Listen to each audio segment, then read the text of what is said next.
இவ்விதமாக வானமும் பூமியும் அவைகளின் சர்வ சேனையும் உண்டாக்கப்பட்டு தீர்ந்தன. தேவன் தாம் செய்த தம்முடைய கிரியையை 7ஆம் நாளிலே நிறைவேற்றி தாம் உண்டாக்கின தம்முடைய கிரியைகளெல்லாம் முடித்த பின்பு 7ஆம் நாளிலே ஓய்ந்திருந்தார். தேவன் தாம் சிருஷ்டித்து உண்டு பண்ணின தம்முடைய கிரியைகளையெல்லாம் முடித்த பின்பு அதிலே ஓய்ந்திருந்தபடியால் தேவன் 7ஆம் நாளை ஆசீர்வதித்து அதை பரிசுத்தமாக்கினார். தேவனாகிய கர்த்தர் பூமியையும் வானத்தையும் உண்டாக்கின நாளிலே வானமும் பூமியும் சிருஷ்டிக்கப்பட்ட வரலாறு இவைகளே.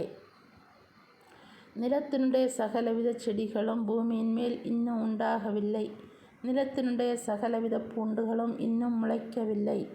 ஏனெனில் தேவனாகிய கர்த்தர் பூமியின் மேல் இன்னும் மழையை பெய்யப்பண்ணவில்லை. நிலத்தை பண்படுத்த மனுஷனும் இருந்ததில்லை. அப்பொழுது மூடுபனி பூமியிலிருந்து எழும்பி பூமியையெல்லாம் நனைத்தது. தேவனாகிய கர்த்தர் மனுஷனை பூமியின் மண்ணினாலே உருவாக்கி ஜீவ சுவாசத்தை அவன் நாசியிலே ஊதினார்.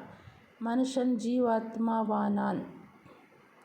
தேவனாகிய கர்த்தர் கிழக்கே ஏதேன் என்னும் ஒரு தோட்டத்தை உண்டாக்கி தாம் உருவாக்கின மனுஷனை அதிலே வைத்தார்.